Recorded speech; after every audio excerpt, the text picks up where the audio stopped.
This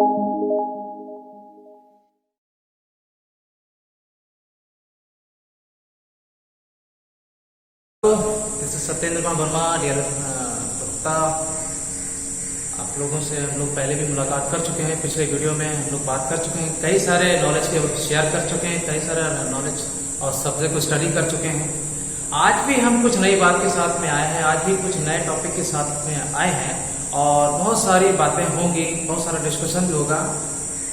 हम लोगों ने पिछले टॉपिक में देखा कि प्रारंभिक शिक्षा का सार्वभौमिकरण, दूसरा टॉपिक देखा निःशुल्क निवास शिक्षा अधिनियम 2009 और तीसरा टॉपिक देखा स्वतंत्रता से पूर्व शिक्षा पर संक्षिप्त विवरण या भारतीय स्थिति पर संक्षिप्त विवरण, जिसमें हम लोगों ने स्टडी किया कि राइट्स ऑफ एजुकेशन कैसे क्या है, उसकी पावर क्या है, प्रेजेंट टाइम में इंडिया का एजुकेशन सिस्टम क्या है और इंडिया जब फ्री हो उसके पहले यानी कि 18वीं और 19वीं शताब्दी के प्रारंभ में कई सारे विद्यालय खोले गए और ब्रिटिश ईस्ट इंडिया कंपनी का जो इंटरफेयर था, हस्तक्षेप था, तो उसके अंतर्गत उन्होंने भारत के विभिन्न प्रांतों में कई सारे विद्यालयों की स्थापना की और भारतीय शिक्षा को बढ़ावा देने की कोशिश की, भारतीय भाषाओं का संरक्षण करने की कोशिश की और भारतीय साहित्य को बल्कि गौरवशाली अतीत को भी सुरक्षित करने की कोशिश की, जिसके हमने पिछले टॉपिक में भी स्टडी किया था।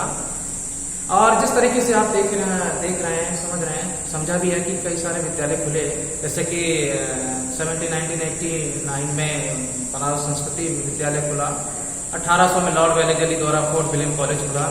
इन सभी का उद्देश्य ये था कि भारतीय संस्कृति व सभ्यता का संरक्षण कराना और भारतीय भाषाओं का प्रोत्साहन देना। चलिए आज हम बात करते हैं इसी क्रम में नए टॉपिक के साथ में, नए टॉपिक से जोड़ने की कोशिश करते हैं कि नया टॉपिक क्या है और उन्हीं चर्चाओं के साथ में, नई चर्चा के साथ में चर्चा करते हैं। नया विषय क्या है देखिए,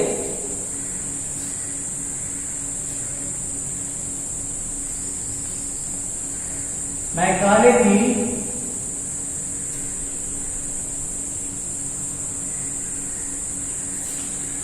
टॉपिक जो हमारा है, सब्जेक्ट जो हमारा है वो शिक्षा के क्षेत्र से संबंधित है, शिक्षा के उद्देश्यों से संबंधित है, शिक्षा में होने वाले परिवर्तनों से संबंधित है, शिक्षा में होने वाले पुनरुत्थान से संबंधित है कि किस तरीके से शिक्षा परिवर्तन हुआ और ईस्ट इंडिया कंपनी ने अपने इंटरफेयर के माध्यम से, मीडियम से भारतीय शिक्षा में क्या क्या परिवर्तन किए, किस तरीके से भारतीय साहित्य को बढ़ावा देने की कोशिश की या नवीन आयामों को जोड़ा। तो देखते हैं हम आज नए टॉपिक के साथ में कि इस टॉपिक में क्या क्या नई बातें हुई। तो टॉपिक हमारा है मैकाले की शिक्षा नीति।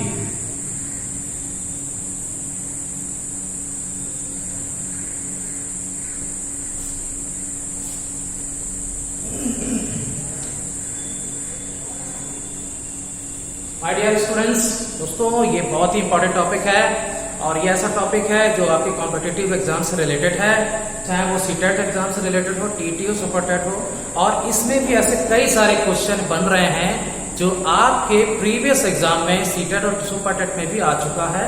हम स्टडी करेंगे और आपको नोटिस फाइल भी कराएंगे, नोटिस भी कराएंगे कौन सा क्वेश्चन टीटी में आया हुआ है। चलिए हम लोग बात करते हैं मैकाले की शिक्षा नीति सन 1835 के बारे में। इससे पहले जो नीति आई थी, अच्छा कोई भी प्रस्ताव या कोई भी नीति जारी होती है तो उससे पहले पूर्व प्रस्ताव से प्रेरित होकर नया प्रस्ताव जारी होता है। तो पूर्व प्रस्ताव को अध्ययन करके नया प्रस्ताव को जारी किया जाता है। तो इसी तरीके से इसके पहले, इसके पूर्व में जो प्रस्ताव आया था, जो चार्टर एक्ट आया था, इसको देखिए, इसको मैकाले की शिक्षा नीति 1835, इसको भी 1835 चार्टर एक्ट,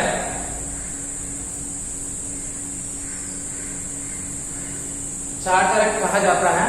इसलिए इससे पूर्व आप देखेंगे तो सन 1813 ब्रिटिश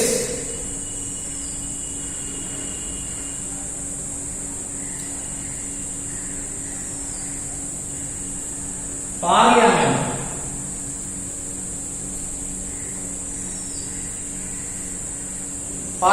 या संसद, जो हमारे भारत में संसद बोला जाता है, इसे ब्रिटिश में पार्लियामेंट और यहां पर भी पार्लियामेंट इंग्लिश बोला जाता है संसद।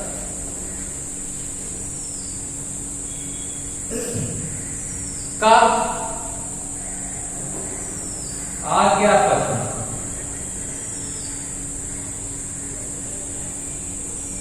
इस टॉपिक की स्टडी करने से पहले हम लोग इसके बारे में छोटी सी समरी के आधार पर बात कर लेते हैं। 1813 ब्रिटिश कालीन पार्लियामेंट यानी कि संसद का आज्ञा पत्र जो इश्यू हुआ था, उसमें क्या क्या बातें हुई थी माय डियर स्टूडेंट्स। देखिए उसमें क्या क्या बात हुई थी। एक तो हम आपको पहले बता चुके हैं कि भारत में ब्रिटिश यानी अंग्रेजों का जो उद्देश्य था कि व्यापार को बढ़ाना, और पहला प्रथम उद्देश्य उनका यही था कि व्यापार को बढ़ाना। लेकिन जब उन्होंने भारत की आर्थिक अर्थव्यवस्था का अध्ययन किया, भारत की साहित्य का अध्ययन किया, भारत की भाषाओं का अध्ययन किया, चूंकि व्यापार उनका तभी संभव था जब इन तीनों पॉइंट्स, उपरोक्त तीनों पॉइंट्स को साथ में जोड़कर चलें, यानी इन तीनों पॉइंट्स को अगर स्टडी करके चलेंगे तभी उनको पता चल गया था कि तभी हम बिजनेस कर सकते हैं या अपने व्यापार को बढ़ा सकते हैं जब भारतीय अर्थव्यवस्था का अध्ययन कर लें, जब भारतीय साहित्य का अध्ययन कर लें या भारतीय भाषा का अध्ययन कर लें। क्योंकि उस टाइम भारत में संस्कृत अरबी भाषा के माध्यम से ही वार्तालाप हुआ करती थी। संस्कृत अरबी फारसी संस्कृत के भाषाओं के माध्यम से ही भारतीय पद्धति का संचालन था। इन्हीं भाषाओं के माध्यम से प्रत्येक प्रांतों से संबंधित धार्मिक समुदाय अपने धर्म से संबंधित उपरोक्त भाषाओं के माध्यम से अपनी संस्कृति का संचालन निरंतर कर रहे थे। तो इसी बात के आधार पर ब्रिटिश ईस्ट इंडिया कंपनी ने समझा। दोस्तों आपको बता दूं कि पहले मैं टॉपिक में बता चुका हूं कि 31 दिसंबर सन 1600 में ब्रिटिश ईस्ट इंडिया कंपनी यानी कि अंग्रेजों का भारत में आगमन हुआ और यहीं पर ब्रिटिश ईस्ट इंडिया कंपनी बनी। तो उपरोक्त भाषाओं के माध्यम से व्यापार करने का उनके जो सोच हुई, तो इस आधार पर उन्होंने व्यापार करने की कोशिश की।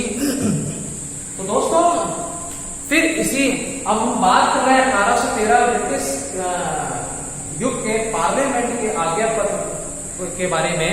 तो इसके आधार पर उन्होंने पाया कि अगर हमें व्यापार करना है तो भारतीय व्यापार में रोक करनी होगी और इस व्यापार को रोक करने के बाद में अपने व्यापार को बढ़ावा देना होगा।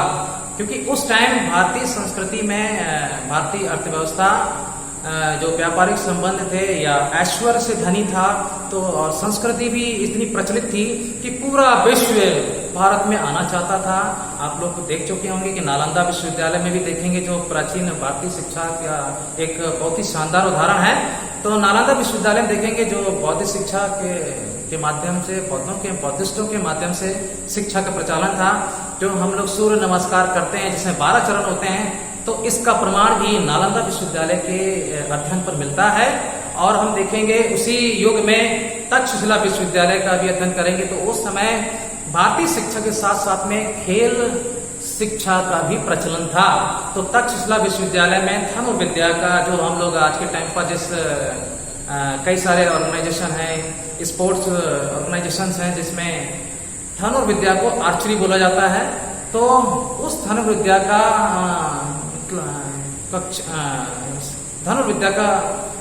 को सिखाया जाता था तक्षशिला विश्वविद्यालय में। तो दोस्तों ये संस्कृति, भारत की संस्कृति इतनी प्रभावशाली थी, ऐश्वर्य से भरपूर थी, क्योंकि मुगलों का यहाँ पर शासन था।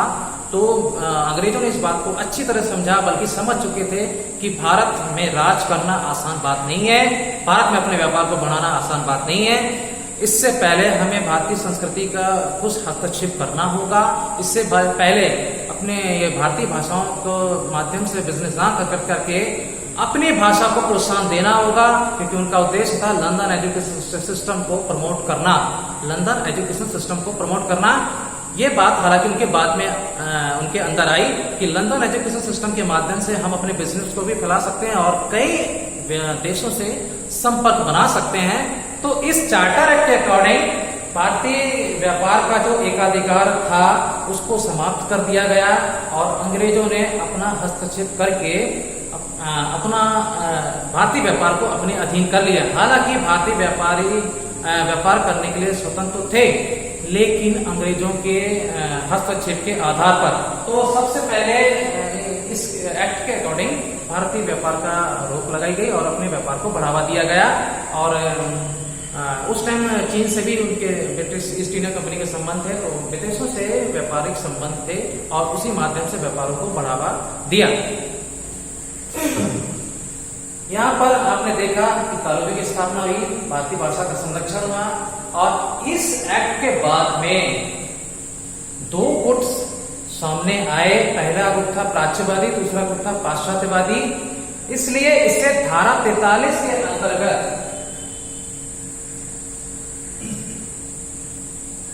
धारा 43 के अंतर्गत इस आज्ञा पत्र को विवादास्पद कहा गया है।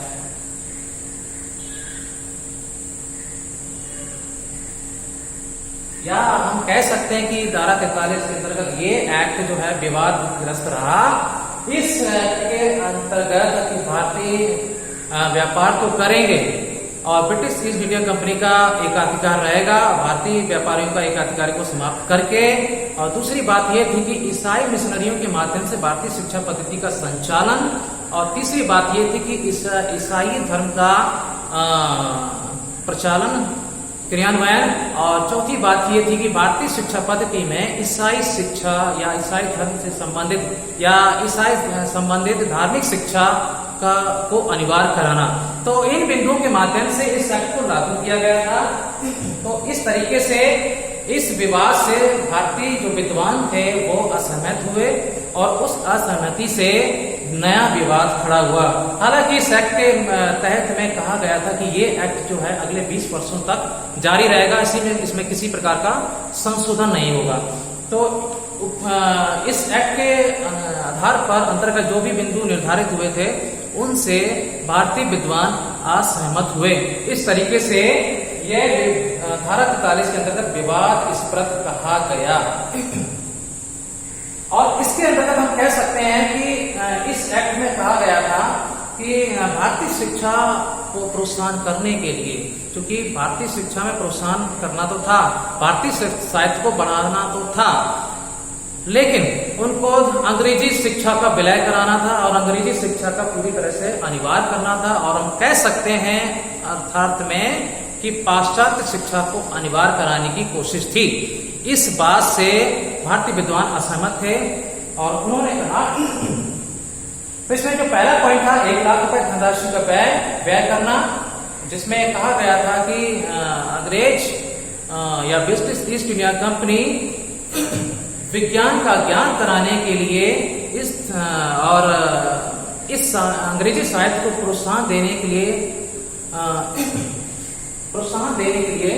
अंग्रेजी को बढ़ावा देने की कोशिश की और पाश्चात्य शिक्षा को अनिवार्य करने की कोशिश की। तो ये पहला पॉइंट तो ये था। इस तरीके से भारतीय विद्वान असहमत हुए। इसी तरीके से हम इस एक्ट के माध्यम से इस एक्ट से जुड़ने की कोशिश करेंगे। तो सबसे पहले इस एक्ट में जो बात निश्चित हुई थी, सुरक्षित हुई थी, उसके बारे में अध्ययन करेंगे और समझेंगे। आगे बढ़ते हैं। इस एक्ट को समझने के लिए 1813 एक्ट में जो बात कही गई थी या जो बिंदु सुरक्षित किए गए थे, उसमें पहला बिंदु था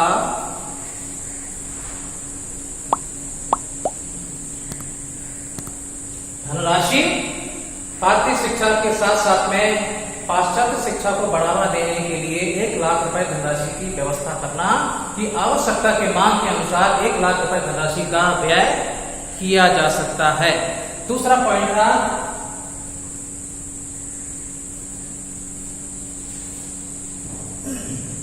अभी हम लोग 1813 चार्टर एक्ट के बारे में बात कर रहे हैं। तो दूसरा पॉइंट था इसमें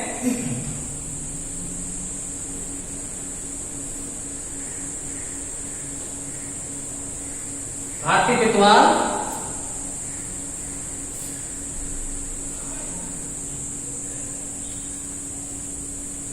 अंग्रेजी विद्वान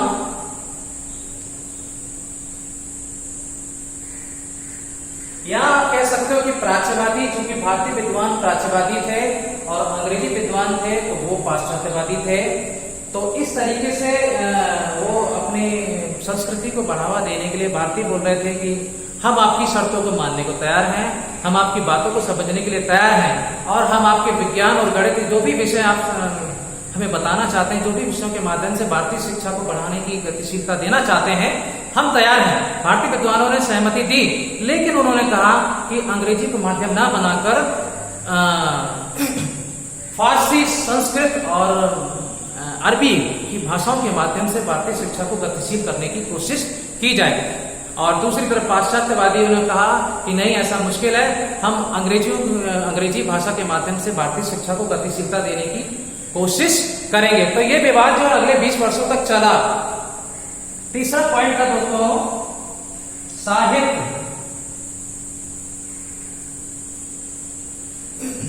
इसमें प्राच्यवादी कहते थे कि हम अपनी भाषा के माध्यम से बढ़ावा देने की कोशिश करेंगे। अंग्रेजी इस साहित्य के अनुसार पूरी तरह से ब्रिटिश ईस्ट इंडिया कंपनी ने कह दिया कि अंग्रेजी भाषा का भारतीय शिक्षा में पूरी तरह से विलय होगा और अंग्रेजी भाषा ही माध्यम होगी साहित्य को बढ़ावा देने के लिए, ठीक है, भारतीय शिक्षा को बढ़ावा देने के लिए। इस तरीके से चार्टर एक्ट 1813 में ये 3 बिंदुओं के उस चार्टर एक्ट में जो विवाद हुआ था, उन विवाद में ये 3 बिंदुओं के आधार पर ये विवाद 20 वर्ष तक चला। आगे देखेंगे। अब आते हैं हम लोग 18 मैकाले की शिक्षा नीति 1835 में। हालांकि इस विवाद को सुलझाने के लिए ब्रिटिश ईस्ट इंडिया कंपनी ने 1834 में जनरल गवर्नर विलियम बेंटिंग को बुलाया कि इस विवाद को सुलझाने के इस विवाद का अध्ययन करें और जो भी नवीनीकरण करना है उसमें नवीनीकरण करके इस भारतीय शिक्षा को गतिशीलता देने की कोशिश करें। तो प्राच्यवादी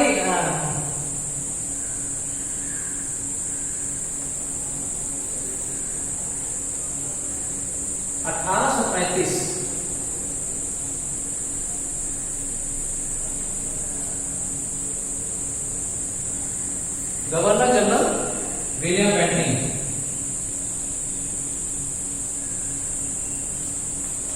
क्योंकि भारतीय विद्वानों का जो मत था कि भारतीय शिक्षा नीति का जो संचालन हो वो भारतीय भाषाओं के माध्यम से हो, और पाश्चात्यवादी का मत था कि भारतीय शिक्षा नीति का जो संचालन हो वो अंग्रेजी के माध्यम से हो, और उनका इनडायरेक्टली जो उद्देश्य था कि पूरी तरह से एकाधिकार भारत में करना और भारत के अधिकारों को समाप्त करके पूरे भारतवर्ष की नीतियों को अपने अधीन कराना। तो इस तरीके से ये विवाद 20 वर्ष तक चला। तो मैकाले की शिक्षा नीति सन 1835 में प्रकाश में आई इस विवाद को सुलझाने के लिए। इस तरीके से 1835 में गवर्नर जनरल विलियम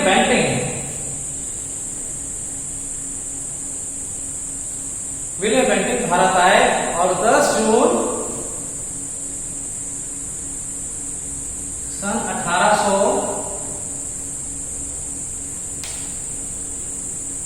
सॉरी यहां पर मिस्टेक हो गई, सन 1834 है, 1835 में ये स्टूडेंट दोस्तों यहां पर ध्यान देना। सन 1834 में गवर्नर जनरल विलियम बेंटिंग यहां पर आए भारत में, और 10 जून 1834 को मैकाले,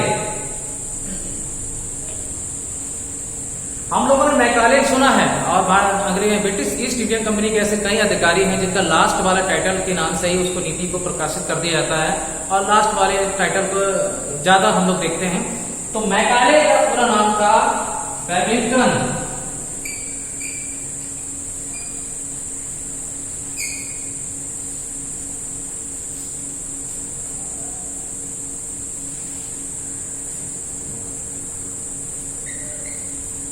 थॉमस 10 जून 1834 में थॉमस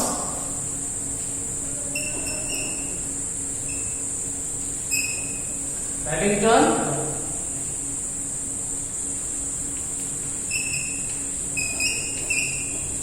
मैकाले, ये गवर्नर जनरल ये भारत में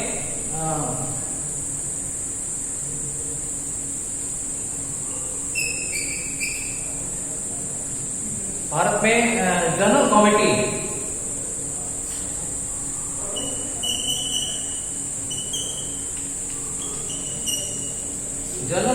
ऑन पब्लिक इंस्ट्रक्शन।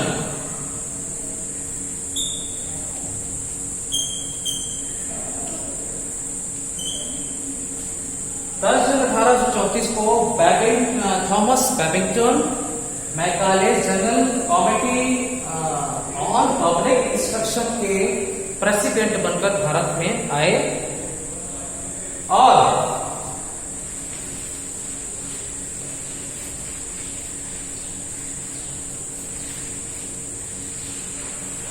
चूंकि इनका उद्देश्य था विलियम बेंटिंग और बेबिंगटन, थॉमस बेबिंगटन मैकाले का उद्देश्य था इस विवाद को सुलझाना।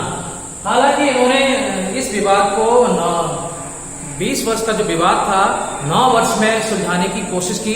वो 9 वर्ष में विवाद किस तरीके से सुलझाया, आइए हम इस बात को समझने की कोशिश करते हैं। 10 जून 1834 थॉमस बेबिंगटन मैकाले आए और ये भारत में कानूनी सलाहकार के रूप में, ये जब प्रेसिडेंट भी थे और कानूनी सलाहकार के रूप में भारत में आए।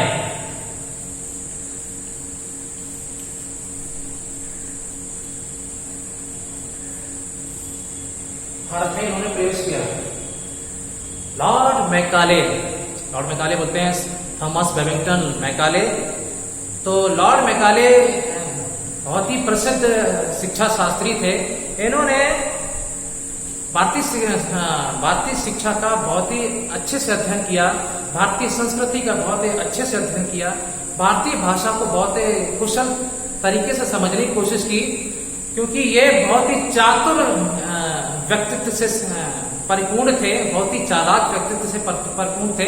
इन्होंने अपनी योजना को देने से पहले, अपने प्लान को देने से पहले इन्होंने पूरे भारतवर्ष में अध्ययन किया, भारत में घूमा और बाद में जो निष्कर्ष निकाला उन निष्कर्षों के माध्यम से उन्होंने बताया कि भारत में कई विद्वान हैं, भारत में भाषा का प्रभुत्व है जो पूरे विश्व में चर्चित है, भारत में जो संस्कृति है पूरे विश्व में चर्चित है, भारत में जो ऐश्वर्य है, धन है, वो पूरे विश्व देख रहा है, क्योंकि उस समय भारत को सोने की चिड़िया कहा जाता था।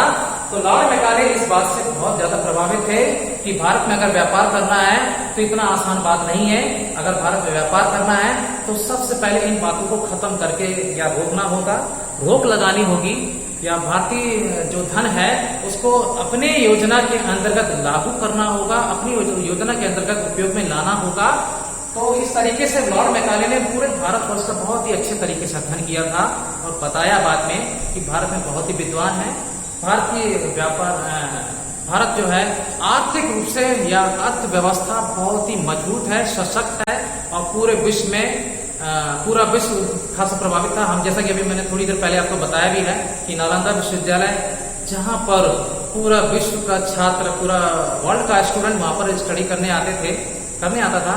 आज के टाइम पर अगर देखोगे तो आज के टाइम पर भी भारत जो है पूरे वर्ल्ड का एक ब्रांड एम्बेसडर है और 49 सेंट्रल यूनिवर्सिटी है और 399 जो है स्टेट यूनिवर्सिटी है और 37,204 कॉलेजेस हैं और 11,000 समथिंग जो है ऑटोनॉमस इंस्टीट्यूशंस हैं। तो ये सब जो आज भारत की स्थिति है, हालांकि ब्रिटिश ईस्ट इंडिया कंपनी के हस्तक्षेप के आधार पर ही है, क्योंकि नई भारत में क्रांति हो चुकी थी। हमने आपको बताया है कि भारतीय शिक्षा नीति का जो परिवर्तन होना शुरू हुआ, उसमें पहला जो परिवर्तन कराया था वो चार्ल्स ग्रांट थे, जिनको आधुनिक भारतीय शिक्षा का जनक बोला जाता है, और विलियम बेंटिंग को आधुनिक शिक्षा का भी जनक बोला जाता है और मैकाले को भारतीय शिक्षा का जननी कहा जाता है। और इसमें इनके लॉर्ड मैकाले के साथ में या लॉर्ड मैकाले के जो सहयोगी थे राजा राम मोहन राय, जो भारतीय विद्वान थे लेकिन अंग्रेजी के बड़े समर्थक थे, इन्होंने कहा था कि मैकाले की जो शिक्षा नीति है वो बिल्कुल योग्य है, वो समझने लायक है और उसको बढ़ाने की कोशिश की। इस तरीके से पाश्चात्यवादी के राजा राम मोहन राय बड़े समर्थक थे और इस तरीके से आप लिख सकते हैं, समझ सकते हैं कि राजा राम मोहन राय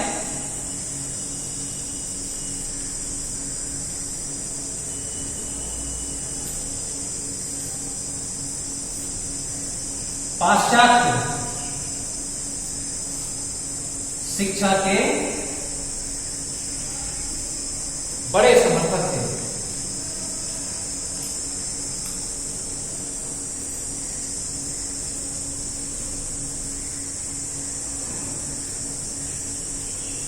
और हम कह सकते हैं कि लॉर्ड मैकाले का जो प्रयास था, उस प्रयास को पूरी तरह से राजा राम मोहन राय जो शिक्षा शास्त्री थे, उन्होंने पूरी तरह से सहयोग किया।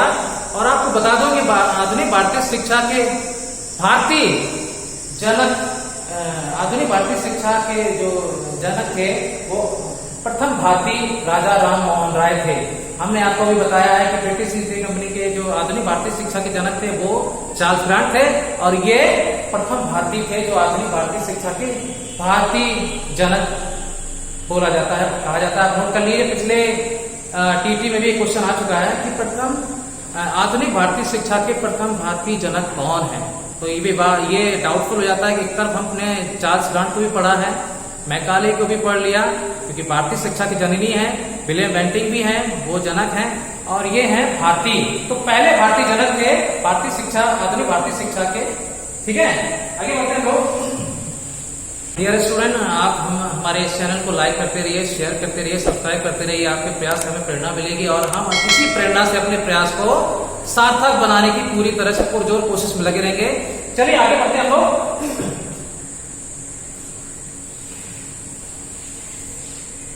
आप देखिए, ये बात समझना जरूरी है कि लॉर्ड मैकाले के जो उद्देश्य था, ये योजना थी, वो किन किन बिंदुओं के आधार पर संचालित हुई और किस किस आधार पर प्राच्यवादी शिक्षा को रोककर पाश्चात्यवादी शिक्षा पर जोर देने की कोशिश की। तो हम लोग लॉर्ड मैकाले ने बड़े ही संक्षिप्त सारांश में पाश्चात्य शिक्षा पर बल देने की कोशिश की। देखते हैं हम लोग कैसे हुआ, कैसे परिवर्तन कराने की कोशिश की। देखिए, लॉर्ड मैकाले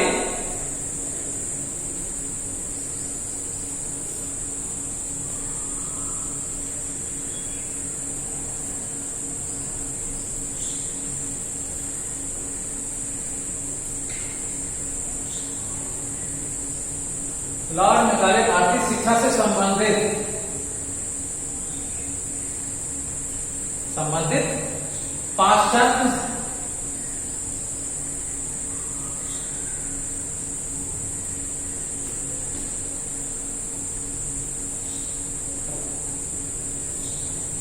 पाश्चात्य शिक्षा के आधार पर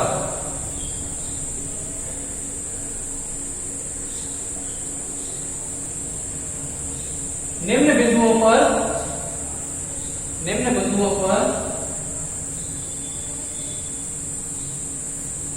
भारतीय शिक्षा में पुनरुत्थान कराने की कोशिश की।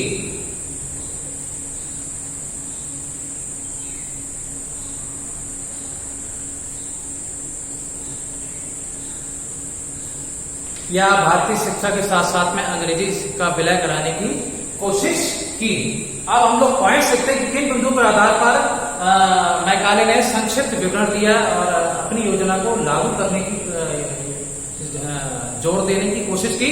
आवश्यक बताया कि ये जो विवरण दे रहे हैं वो बिल्कुल सही है, योग्य है, और अंग्रेजी का पूरी तरह से विलय किया जाए। और उन्होंने सिद्ध किया था लॉर्ड मैकाले ने कि प्रत्येक भारतवासी या ज्यादातर भारतवासी अंग्रेजी पढ़ना चाहते हैं, अंग्रेजी के इच्छुक हैं।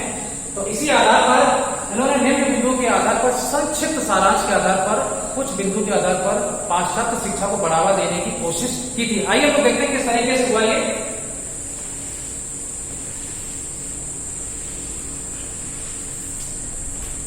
दोस्तों, पहला इसमें जो पॉइंट है वो है साहित्य।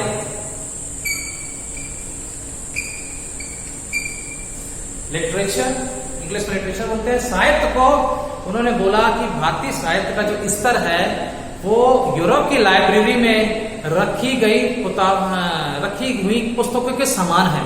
यानी कि उन्होंने भारतीय साहित्य की आलोचना की, और चूंकि उनका उद्देश्य था, बहुत ही चालाक प्रवृत्ति के थे, बहुत ही चातुर व्यक्तित्व से धनी थे, उसी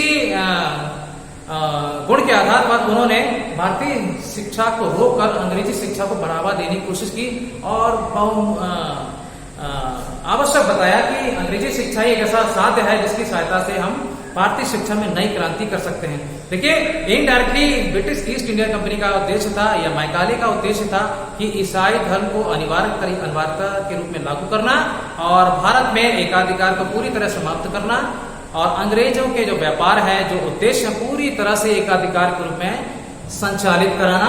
तो साइट में उन्होंने बोला कि यूरोप की लाइब्रेरी में जो पुस्तकें हैं उस तरीके का भारत का साहित्य है जो कभी भी परिवर्तित किया जा सकता है। देखिए कितने चालाकी से उन्होंने बताया। क्यों?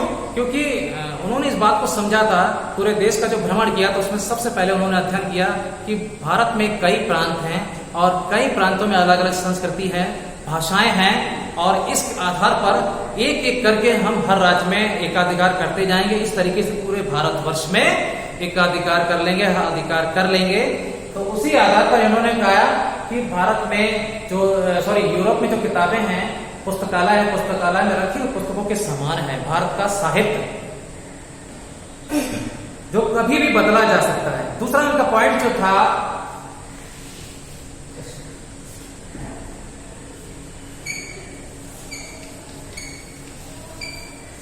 दूसरा पॉइंट था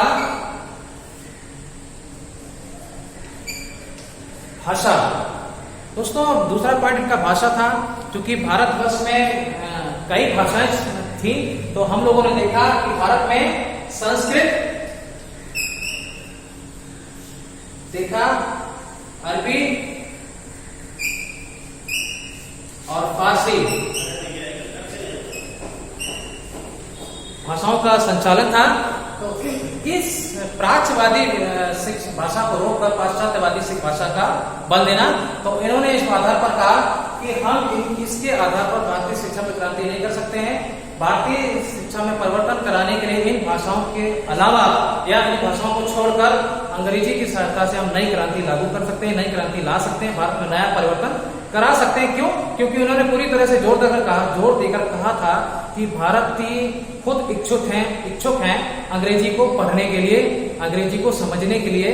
क्योंकि उनके साथ में जो बड़े समर्थक थे वो भारतीय शिक्षा शास्त्री थे, जो कि राजा राम मोहन राय थे। इस तरीके से लॉर्ड मैकाले को बहुत ही अच्छे तरीके से बल मिला और इस पर इन्होंने कहा कि इस भाषा को छोड़कर अंग्रेजी को बढ़ावा दिया जाए। अगला पॉइंट जो था,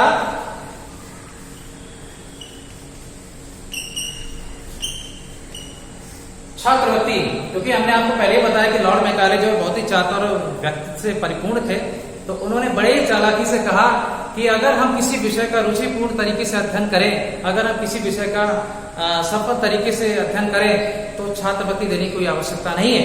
तो उस तरीके से लॉर्ड मैकाले ने कहा कि हम अगर इस तरीके से अध्ययन कराएंगे तो यहाँ पर स्कॉलरशिप देने की कोई आवश्यकता नहीं है। देखिए, उन्होंने अपनी एक तीर से दो निशाना चलाने की कोशिश की।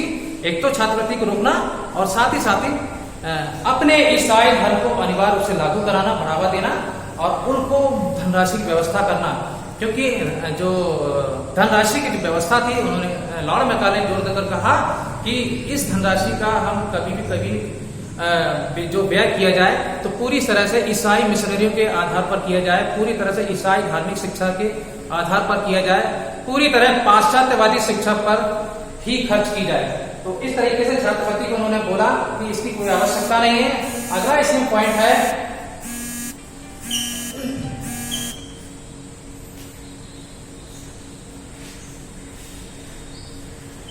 माध्यम। उन्होंने कहा कि संस्कृत, अरबी, फारसी भाषाओं के छोड़कर अंग्रेजी भाषा के माध्यम से ही पाश्चात्य शिक्षा को बढ़ावा देना। यानी कि पाश्चात्य शिक्षा जो अंग्रेजी भाषा ही एक एकमात्र ऐसा साधन है, क्योंकि ब्रिटिश ईस्ट इंडिया कंपनी का जो उद्देश्य था लंदन में चलने वाले एजुकेशन सिस्टम को भारत में भी लागू कराना। क्योंकि वो चाहते थे कि जो इंग्लैंड में जो व्यवस्था चल रही है वो भारत में भी लागू हो, और इंग्लैंड में जिस तरीके से उनका जो ब्रिटिश यानी इंग्लैंड की जो अर्थव्यवस्था का जो उनकी योजना चल रही थी, उसी तरीके से वो भारत में भी लागू करना चाहते थे। तो ठीक इसी तरीके से ब्रिटिश ईस्ट इंडिया कंपनी अंग्रेजी भाषा को माध्यम बनाया। इसी क्रम में अगला पॉइंट हम देखेंगे, विधि। दोस्तों विधि में बहुत ही समझने वाली बात है और नोट करने वाली बात है। आप इस बात को नोट कर लीजिए अभी, क्योंकि इन्होंने कहा कि भारतीय शिक्षा का अगर हमें संचालन करना है, भारतीय शिक्षा पद्धति को अगर हमें क्रियान्वित करना है, तो हम निस्यंदन सिद्धांत की सहायता से कर सकते हैं। इसमें आप लिख लो कोष्टक में,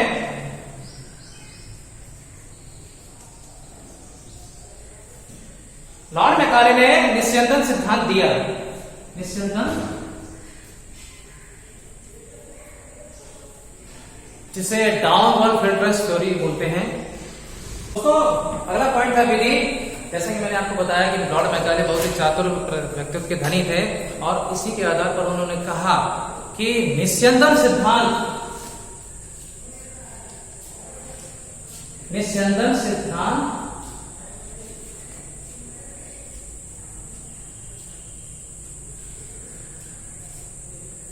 इंग्लिश में जिसे कह सकते हैं आप कि डाउनवर्ड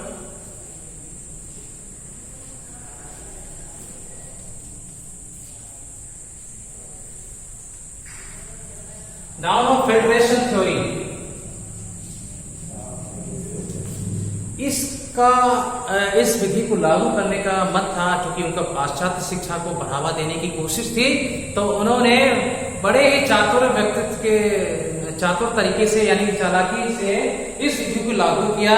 डाउनवर्ड फिल्ट्रेशन थ्योरी यानी कि निस्यंदन सिद्धांत को लागू किया और कहा कि जो भी पढ़ना चाहते हैं, क्योंकि भारतीय जो है ईस्ट इंडिया कंपनी के पूरी तरह से अधीन हो चुके थे, पूरी तरह से ब्रिटिश ईस्ट इंडिया कंपनी का भारत में राज हो चुका था, तो भारतीय पूरी तरह से अधीन थे और उसी आधार पर इस सिद्धांत को लागू किया कि और लॉर्ड मैकाले ने कहा कि जो भी पढ़ना चाहते हैं, शिक्षा ग्रहण करना चाहते हैं, आगे आए। और उसी आधार पर लॉर्ड मैकाले ने इसी बिंदु के आधार पर भारतीयों की संख्या को बढ़ावा दिया और उच्च वर्ग बनाने की कोशिश की। सबसे पहले उनको शिक्षित किया।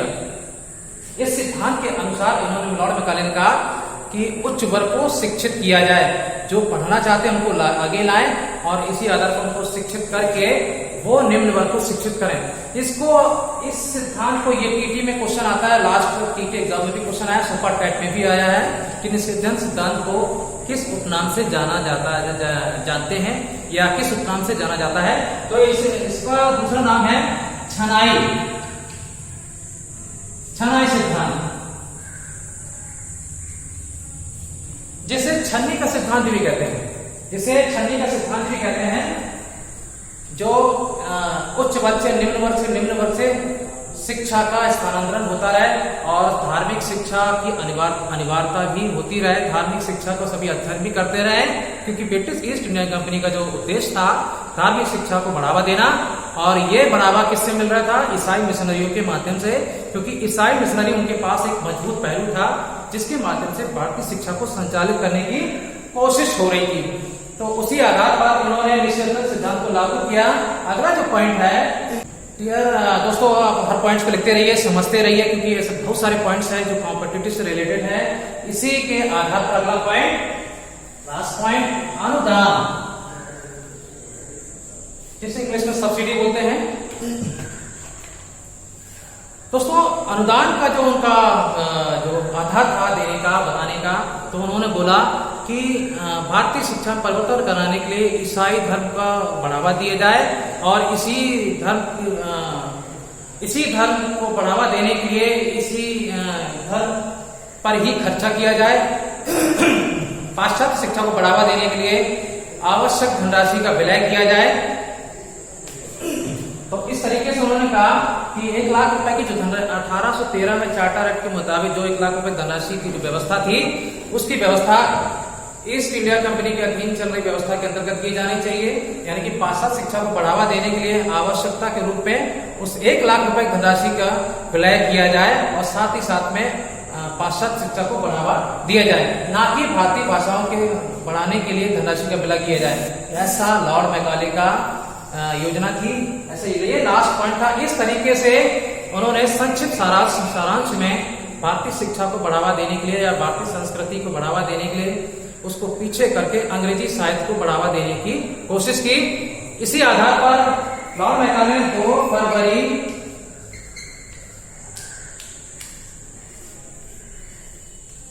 सन 1885 1835 को अपना विवरण पत्र, ये जितने भी आपने अभी पॉइंट्स देखे, 6 पॉइंट्स के बारे में स्टडी किया, अध्ययन किया, ये सारे पॉइंट्स के संक्षिप्त सारांश के रूप में 2 फरवरी 1835 को लॉर्ड विलियम बेंटिंग को लॉर्ड मैकाले ने अपना विवरण पत्र सौंपा, जो कि जनरल गवर्नर थे।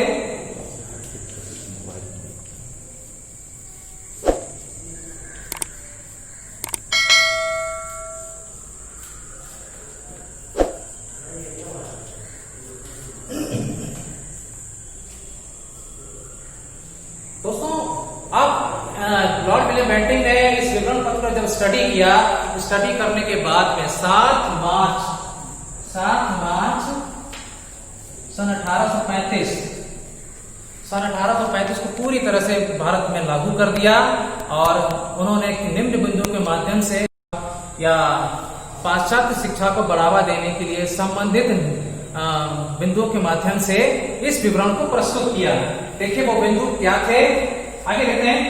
दोस्तों ध्यान रखिएगा, 2 फरवरी 1835 को लॉर्ड मैकाले ने विलियम बेंटिंग को विवरण पत्र सौंपा, और इस विवरण पत्र से संबंधित कौन कौन से बिंदु जारी किए गए उसके बारे में हम लोग स्टडी करते हैं।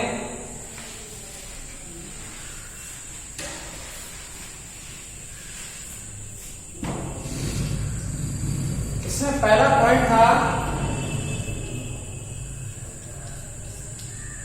हाँ इसमें आप देख लीजिए, विवाद प्राच्यवादी और पाश्चात्यवादी, हम लोग इस विवरण को थोड़ा देख लेंगे। इससे पहले इंपॉर्टेंट बात यह है, जानना जरूरी है कि जो विवाद था किस आधार पर चल रहा था और किस समर्थक कौन कौन थे। तो हम लोग देखते हैं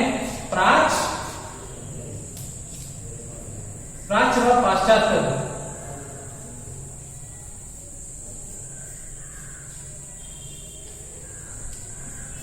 विवाद,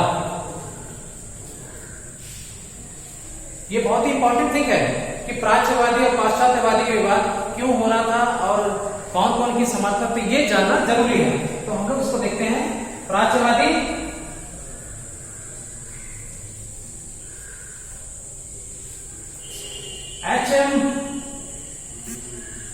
प्राच्यवादी जो समर्थक थे, भारतीय विद्वानों के साथ में कुछ अंग्रेजियों के भी समर्थक थे। ब्रिटिश ईस्ट इंडिया कंपनी के अधिकारी थे जो समर्थक थे, उनमें कुछ लोग जो थे एच.एम. विल्सन और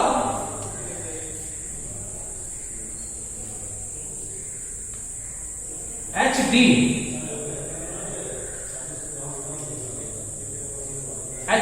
प्रिंसेस, ये 2 समर्थक थे। हालांकि इनके साथ में उस टाइम एक अधिकारी और थे, विलियम एडम, और जिन्होंने अपना प्रस्ताव जब दिया तो वो बैप्स्टिक मिशन के नाम से जाना जाता था। तो ये प्राच्यवादी के समर्थक थे। दूसरी तरफ थे पाश्चात्यवादी।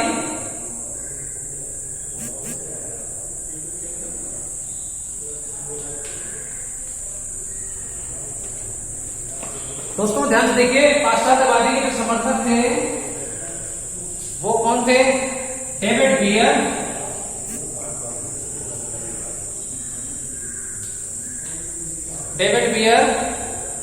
राजा राम मोहन राय। थोड़ा हम लोग ऊपर करते हैं क्योंकि नीचे नहीं दिख रहा है। प्राच्यवादी में आपने देखा एच.एम. Wilson, HD. प्रिंसेस, और इसमें जो समर्थक थे डेविड बियर।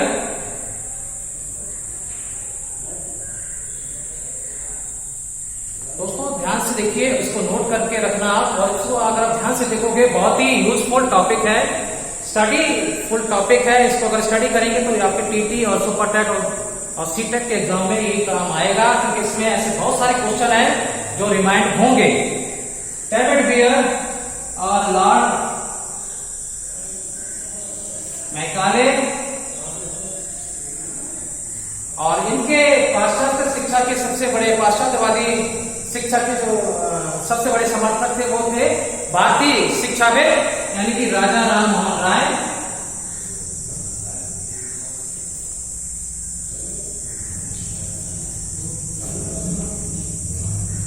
और विलियम बेंटिंग।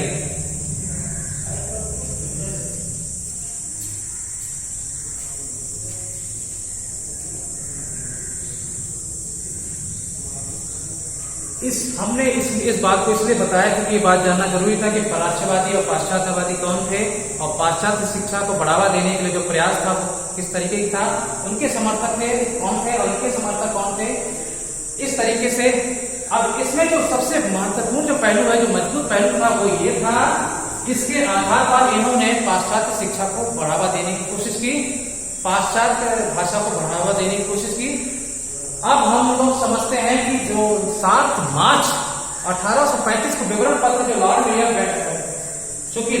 विलियम बेंटिंग पाश्चात्यवादी शिक्षा के समर्थक थे, इन्होंने 7 मार्च 1835 को जो विवरण पत्र दिया और उसमें किन जो बिंदु दिए, आइए हम उन बिंदुओं का अध्ययन करते हैं।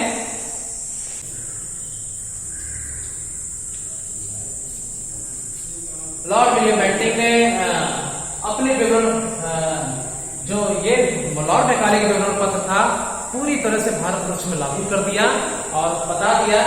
और हाँ, इन्होंने बताया, बल्कि लॉर्ड मैकाले ने कहा गवर्नर जनरल विलियम बेंटिंग की सहायता से कि हमने 20 वर्ष के विवाद को 9 माह में सुलझा दिया।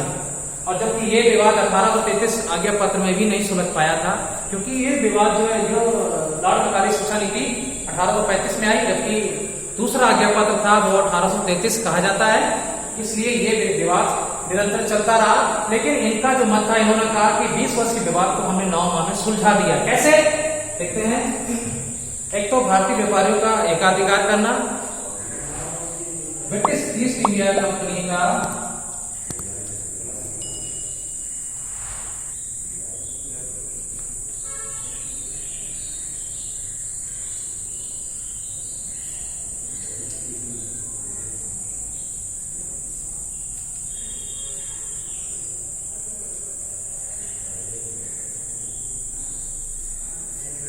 भारत का एकाधिकार। दूसरा पॉइंट था भाषा, अरबी, फारसी और संस्कृत भाषाओं को छोड़कर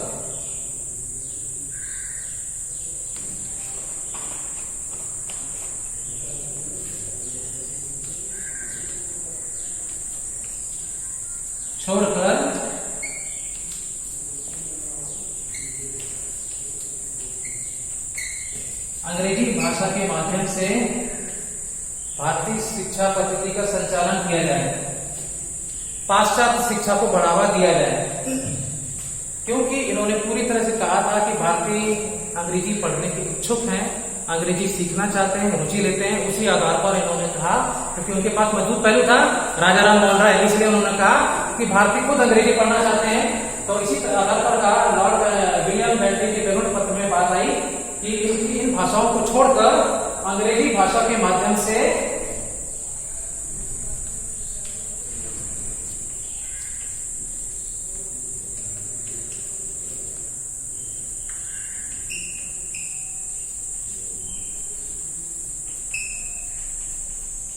भारतीय शिक्षा को बढ़ावा दिया जाए, और जो छुपा हुआ उद्देश्य था पाश्चात्य शिक्षा को बढ़ावा दिया जाए।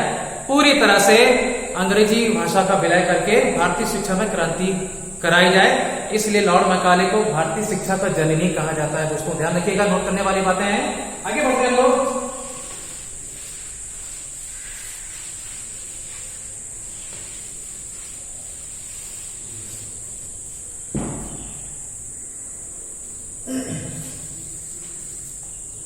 धनराशि,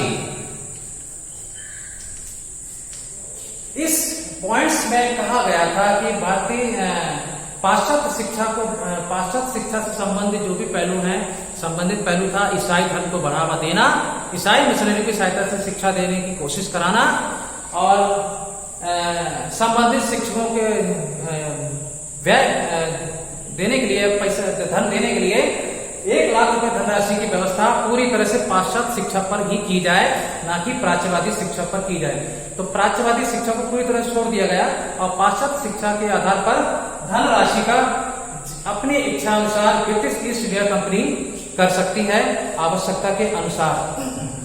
आगे है भाषा, भाषा से स्पष्ट है कि प्राच्यवादी शिक्षा को रोककर पाश्चात्य शिक्षा को बढ़ावा देने की कोशिश कराना। इस तरीके से विलियम बेंटिक के जो विवरण पत्र था पूरी तरह से भारतवर्ष में लागू हो गया। और इसमें अगर हम, ये तो बात थी कि नई क्रांति करना, भारतीय शिक्षा में परिवर्तन कराना, और इस तरह से नई बात थी क्योंकि हर प्रस्ताव में मेरिट्स और डिमेरिट्स दोनों होते हैं, गुण और दोष दोनों होते हैं। तो पहला गुण ये इन्होंने अपने गुणों के माध्यम से बताया कि जो विवाद है 20 वर्ष का हमने 9 वर्ष में समाप्त कर दिया। और जो हमें दोष देखने को मिले, दोष क्या थे, वो प्राच्यवादी का मत था। प्राच्यवादी के मत के आधार पर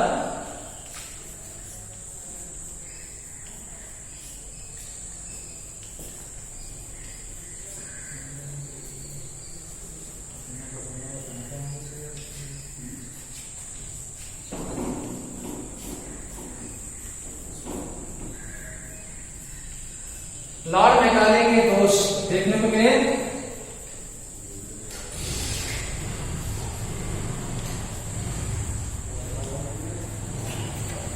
पहला पॉइंट है साहित्य। साहित्य से स्पष्ट है कि अंग्रेजी पर ही बल देना, पाश्चात्य शिक्षा पर ही बल देना। दूसरा पॉइंट है भाषा, प्राच्यवादी भाषा को रोककर पाश्चात्यवादी शिक्षा को बढ़ावा देना, ये दोष था।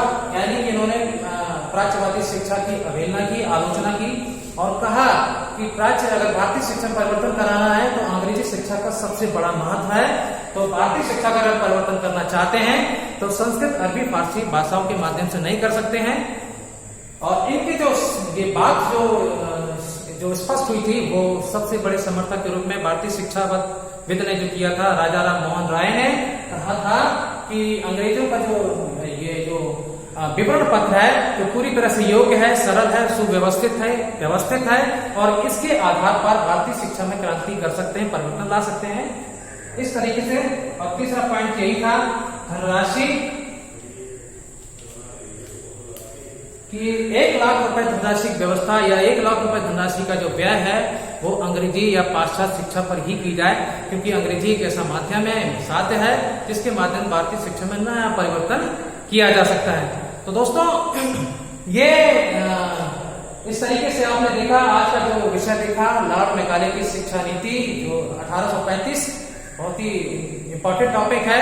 इसमें आपने देखा कि लॉर्ड मैकाले ने किस तरीके से चातुर प्रवृत्ति की सहायता से, चातुर व्यक्तित्व की सहायता से भारतीय शिक्षा में परिवर्तन कराने की कोशिश की और नए विवरण पत्र की सहायता से नया परिवर्तन के साथ में भारतीय शिक्षा में परिवर्तन कराने की कोशिश की। और ये विवाद अगले 20 वर्ष तक ही चलता रहा, 20 वर्ष तक चलता रहा। क्यों? क्योंकि जो प्राच्यवादी समर्थक थे वो यहाँ भी सहमत नहीं थे। वो चाहते थे कि हम आपके वैज्ञानिक विषय को पढ़ना चाहते हैं, हम आपके कानून विषय को पढ़ना चाहते हैं, हम आपके विज्ञान विषय को पढ़ना चाहते हैं, यदि आप संस्कृत अरबी भाषा के माध्यम से शिक्षा देने की कोशिश करें तो। लेकिन पाश्चात्यवादियों का मत था कि अंग्रेजी शिक्षा के माध्यम से ही शिक्षा पर बल दिया जाएगा। अच्छा, इसमें अभी जिक्र किया था हम लोगों ने कि विलियम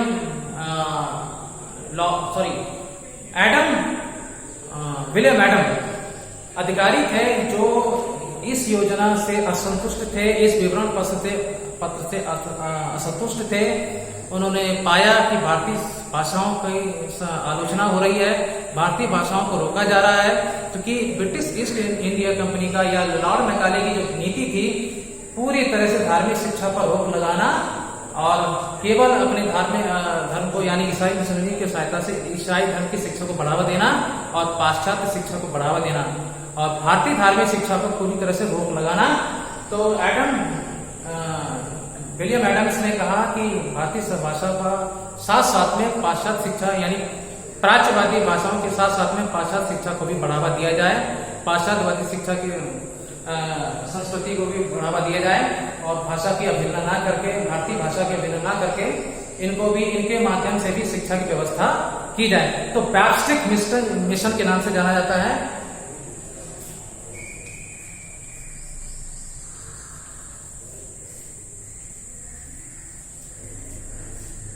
क्योंकि ये मिशन, इन्होंने अपना मिशन लागू किया और इस मिशन की सहायता से इन्होंने समर्थन दिया कि भारतीय भाषाओं का संरक्षण हो भारतीय संस्कृति का संरक्षण हो, भारत के गौरवशाली ऐतिह्य का भी संरक्षण हो और इनके संरक्षण के साथ साथ में इनकी भाषाओं के माध्यम से भी भारत में शिक्षा की व्यवस्था की जाए। हालांकि जबकि उन्होंने पाश्चात्य शिक्षा को रोकने की व्यवस्था नहीं की, लेकिन प्राच्यवादी शिक्षा को बढ़ावा देने की कोशिश जरूर की और समर्थन दिया।